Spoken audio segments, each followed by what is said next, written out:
Well, Shabbat Shalom. Uh, may the Lord bless you all, honestly, and that He could help us to transmit His words to all of us. Okay, this portion, as you know, is called Korach. Okay, and I would like to start with a portion from Bereshit, okay, 49, verse 6. It says, let me not be included in your council.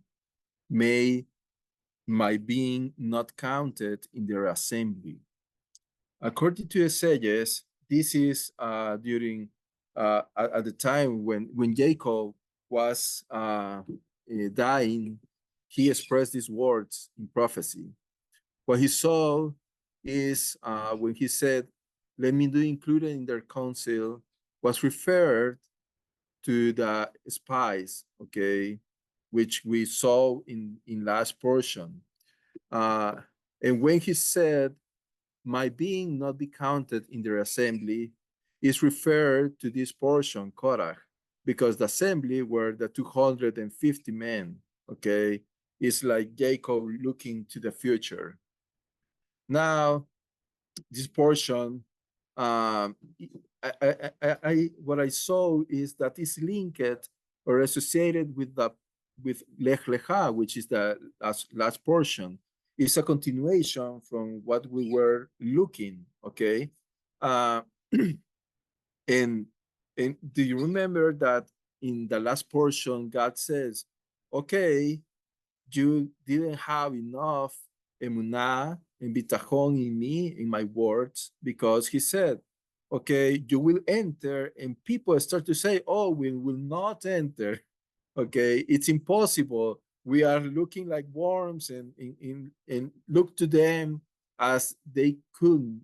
Okay, now what God decreed was, okay, you will be wandering for 40 years in the desert, and you shall not enter in the promised land, that generation. Okay, so and then uh suddenly appears this man Korach. Okay, and now we are referring to last portion. All the people were obviously in a social, I don't know, fear, and everybody was trying to, you know, at least when if somebody would come, okay, I'm gonna put you an example of today in the morning. Today in the morning, in, to enter to my home, okay, in this neighborhood, there is a huge tube, okay, and this tube comes from all the rain waters, okay, that goes to that tube and goes to we say in Spanish pozo. I don't know how you say that in English, but is a place where all the water goes, okay, and and then like 3 or 4, probably more, like 6 days ago, suddenly start to we were start to watch a hole. Then next day, a car goes into that hole. Okay, they have to move and to well, we start to make callings to different office of the government that they come and see what's happening in the street because there's a hole. Okay, and every day right now we are in a rainy season, so the hole start to be bigger and bigger and bigger. And today in the morning, uh, when I take out the garbage, because these days it comes the garbage truck, I saw people working there. So I approached to them and start to speak to them. Okay, sir, could you? tell me what are you going to do? Oh, we're gonna close this place. Okay. You shall not be able to enter or to exit. So I start to enter in panic, okay, because I said, oh, on Monday, how can I go to my job? Okay. So I decided to get out the cars from my home and to move and call some neighbors from the other side to say, oh, could you allow me to park the cars in front of your home? And thanks God they said, okay, that's okay, good. But when there is situations in like that you feel not comfortable with yourself, suddenly God puts inside of you a feeling to survive. Okay. So in that case, now returning to the Torah, God said, you shall die in the desert and you'll be wandering 40 years. So if I will be at that time with Israel, at least me, I don't know if all of you, but at least me, I I I will say, oh no, I have to do something about it. I need to survive, right? I have something like today in the morning, I have to move my cars. Okay. So it's the very same idea. I need to survive. So then Korach appears. So Korach appears because there is a decree and they are not saying, oh, God, instead to say, oh God, yes, I accept your decision. Okay. He said, oh no, I need to survive. Okay. So he rise up because he thought that all the decrees that Moshe said to all Israel people were invention from Moshe. Because later we will see that he uses this word, oh, you invented this, you invented that. It's not God's word, it's your word, Moshe.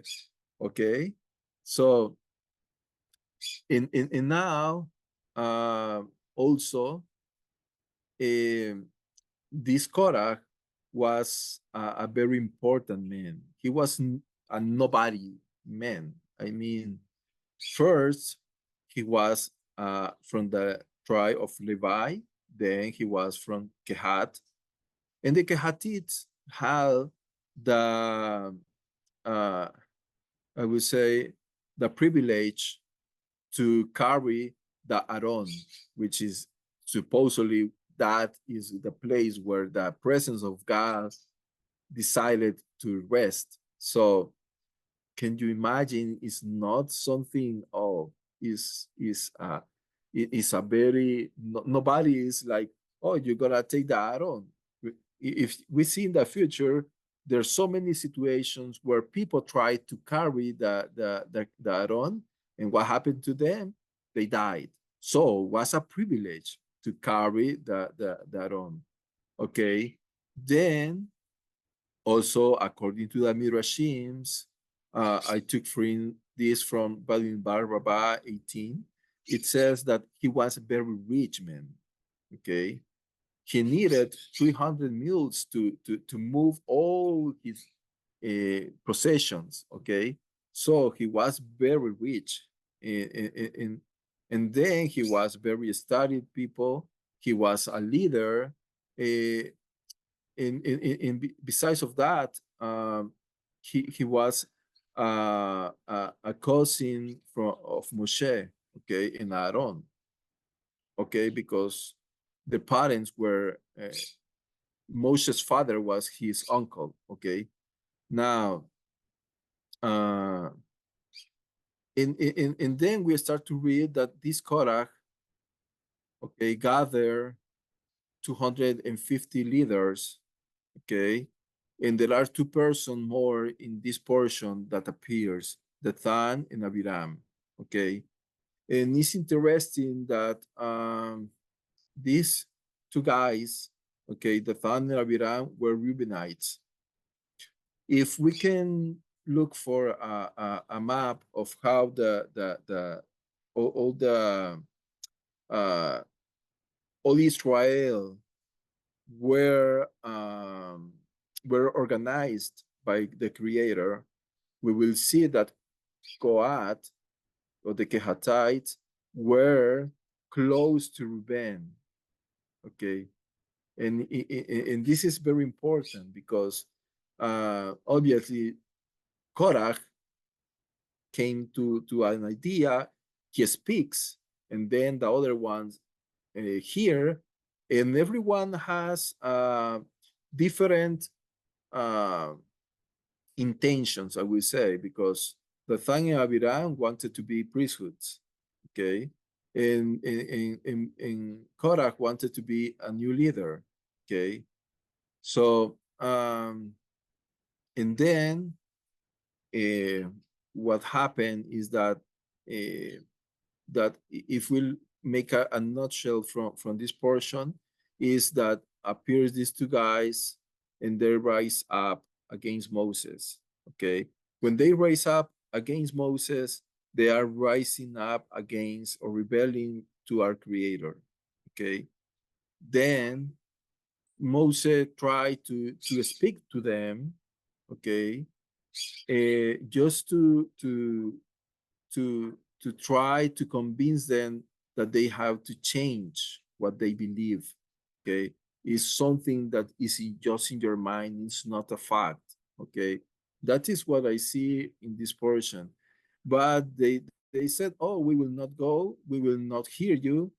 Uh, we will be foolish men who wants to stay here. We are stubborn." Okay, and then Moses said, "Okay, tomorrow we will go and offer ketoret, incense, to the Creator at the daylight in the morning."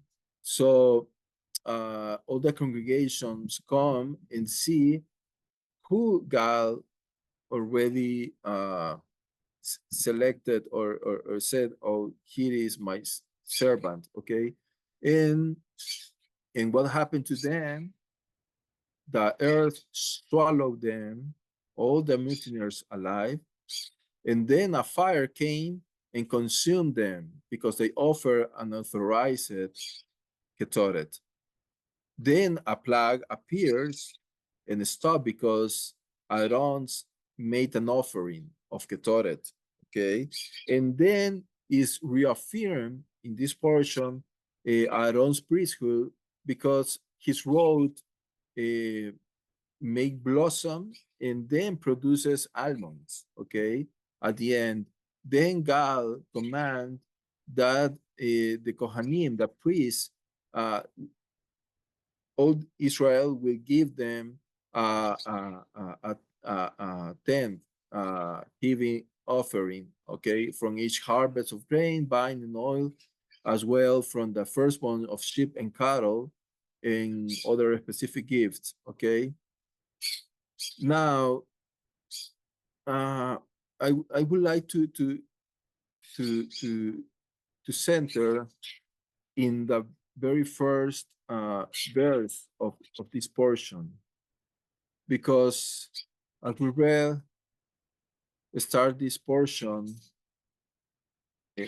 when it says, "Now Korach, the son of Isar, son of Kohath, son of Levi, betook himself."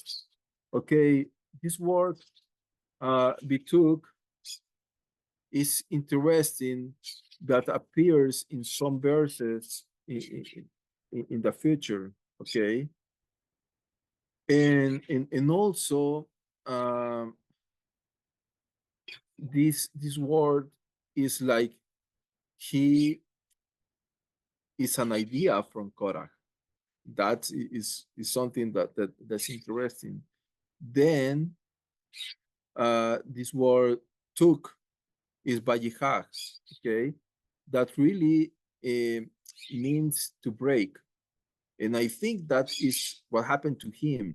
He broke his personality, Okay. Then with an idea, come and breaks all that Korach was. He was not nobody, but he transformed it to somebody. Okay.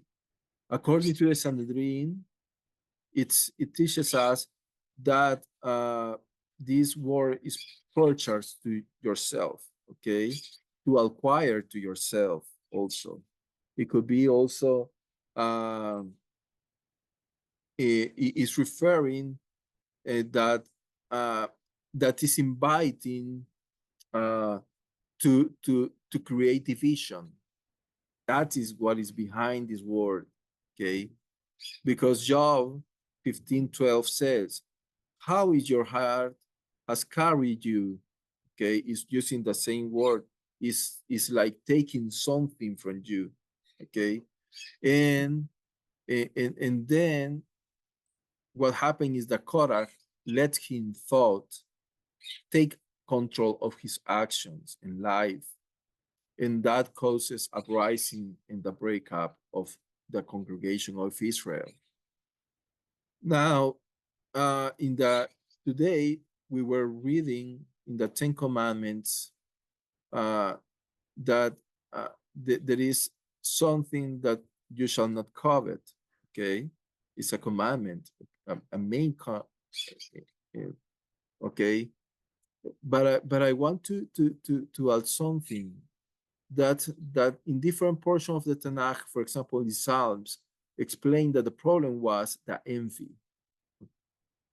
In according to Mishlei, okay, because I can see many problems of Korach in his words. One is referred to Mishlei 18:23. It says, "The poor speaks with supplications, but the rich responds with imprudence." What happened to this rich man when Moshe tried to talk to him? He responded with arrogance. Okay, oh Moshe, you are talking to me. I'm very good. Okay. And I try to look today what is the concept of envy according to the Psychology Association. It says that envy is a negative emotion of discontent and resentment generated by desire for the possessions, attributes, qualities, or achievements of another. That's the target of envy. And that is interesting because the Torah says, "And you shall not covet," and start to talk about this. Your neighbor's wife, neighbor house. So I mean possession, right? But also the attributes in what he's desiring. Korach was desiring Moshe attributes. Oh, he's the leader. I want to be like him. Okay. So it's interesting that when we compare this commandment, number 10, in Devarim, because today we read in Shemot, added, okay, not only lotachmod, okay, but added the word lotitave, and that is you shall not desire. That is added in Devarim, okay? So, and this is a treasure for me because when the association of desire and greed, okay, create this breakup of Korach, okay, it's not only that I covet what he has, I desire that. I added something else. So, and when there is no limits, because that is something that I read from Rabbi. I can't remember his name, but he says that the the the envy, the covet, is like the water. Okay, there it doesn't have limits. If you put water in some place, it needs to be contained. Okay, because if not, all the water just runs up or sparkle, whatever, but not have limits. Okay, so and that is what happened that he desired the position of Moshe. Okay, so envy is a little fox, okay, that destroys nations, companies, and obviously that is accepted by the society, and unfortunately, okay, because today I was trying to look how it is the COVID right now, and I can tell you that a kind of COVID or is when in media social, okay, social media, when you start to post, oh, I'm here eating something very nice, and people start to watch them and see, oh, I want to be there, I want to travel like Peggy, okay, and things like that. People start to covet, and it's accepted. So, and they start to say, oh, COVID is not so bad like sexual problems or drugs problems. Okay, we're trying to diminish this problem of envy. Okay, so in obviously in this post of Facebook and Instagram, all these things, uh, I can tell you that I have seen that people start to post things because they cannot, when they saw that a person posts something, they need to post something in answer. Okay, it's like, oh, and start a battle of postings. Okay, so uh and then uh for me is that envy is just an illusion. Okay, because I start to remind to myself, when you felt envy, because I am human, and yes, of course, I have envy many times in my life for different reasons, even though that they said, oh, there is a positive envy. The problem is that there is no boundary. Okay, uh, so is that envy is just an illusion. Okay, I remember when I was kid, oh, I want that toy of my neighbor or of my cousin. Okay, when I was adolescent, I wanted to have those shoes. I wanted to have those shirts or jeans or whatever. Then I want that job. I want that car. I want that, etc. etc. Okay, and at the time God allowed me to have things that I desire in the past. Then came to my mind a question. Okay, so what now? I already get it. What now? Is there anything else? Okay, so that's an illusion because you feel that right now it came to my mind. Remember that the problem of envy and covet is referred in one of the song of David, desire his sister, okay, and then he desired too much, okay, then he had relations with her sister, his sister, and then it says the Torah that he depreciate that girl, this brother. Why? Because usually when you get what you wanted too much, you start to see, oh, is that what I wanted too much? There is no fullness of life in that desire. It's just an illusion. So it says Kohelet, okay, chapter 4 and verse 4. And I saw all the work and all the excellence of work which is the envy of a man for his friend. This is also vanity and frustration. Okay, and that is exactly what happened with the envy. Just produce frustration. Uh, in the problem is that, as Mishlei 14:29 says, but envy is a worm of the bones. It destroys and consumes you from your inner part without acknowledge you that you are consuming yourself. Okay.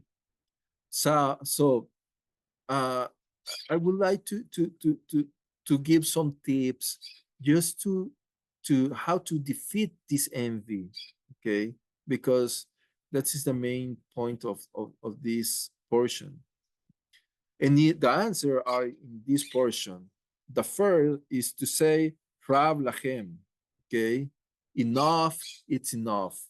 Okay, yes, you have to dare to yourself to say stop. Okay, hey, come on, just stop. What you desire is something that is crazy. So stop the envy, stop whatever you want.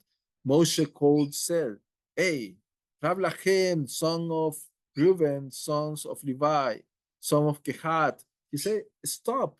Okay, so that's the first point. Okay, and when we need to talk to ourselves. Okay, to say, okay, you already gone too far. Stop that feeling. Okay, then set limits, build barriers. Okay, second, resolve your own past situations, because it's interesting that says that Dathan and Abiram, okay, these two guys were son of Reuben. If we remember who was Reuben, Reuben was the firstborn of Jacob, but he was the firstborn of Leah, and Leah was not the loved one. Okay, first thing. Second, he tries to say, "Hey, Daddy, I'm here." So he make a mistake. Okay, with a concubine of his father. Okay, so the firstborn right was taken him from him out in so it's like he wanted to be, oh, I want to be recognized as the firstborn. Okay, and then what happened to him, that the firstborn was given to the firstborn son of the loved one.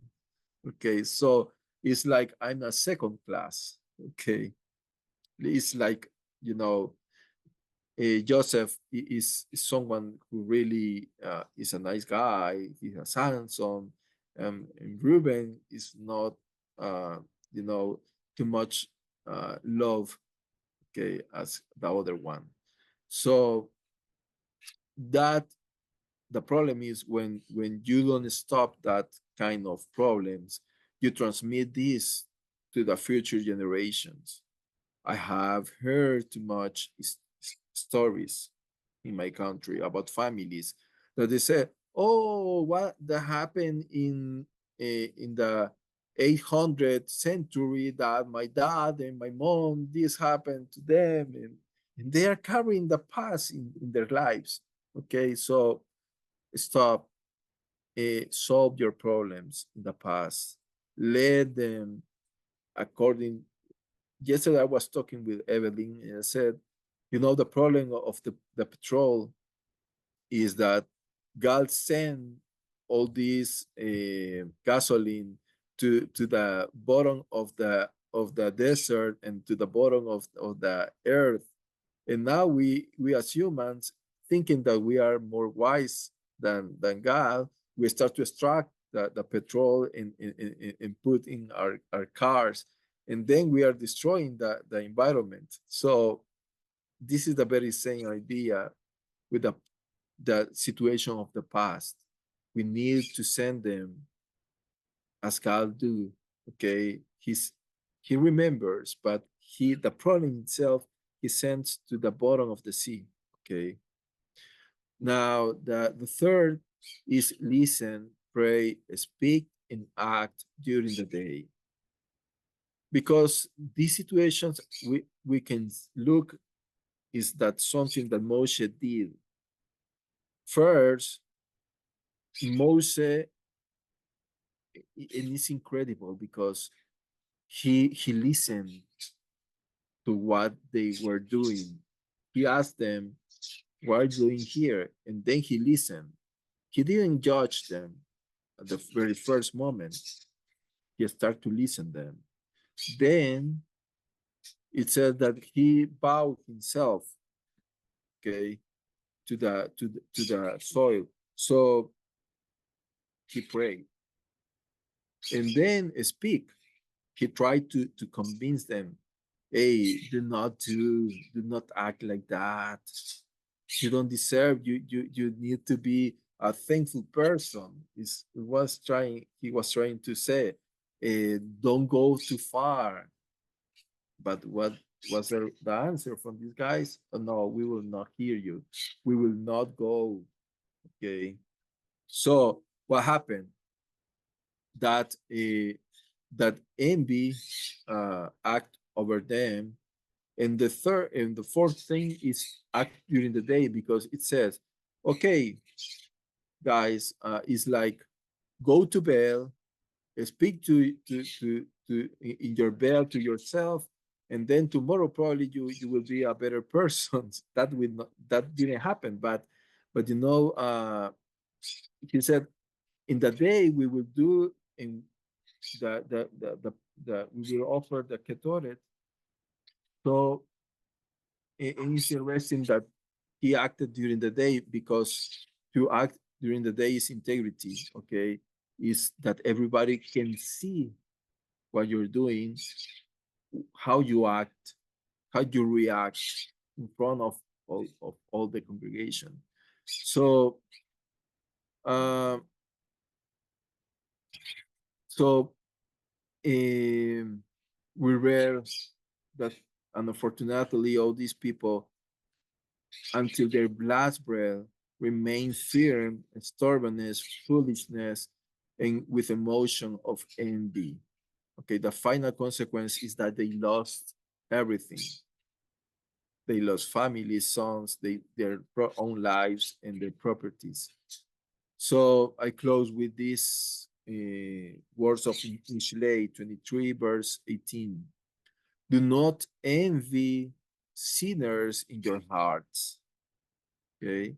But only to men who fear God at all times, because then you will have a future. That is very important, to have future. So if you have envy, will not have future, and your hope will never fail. So may the Eternal give us future hope, and that his fear be before us all the time. Shabbat Shalom.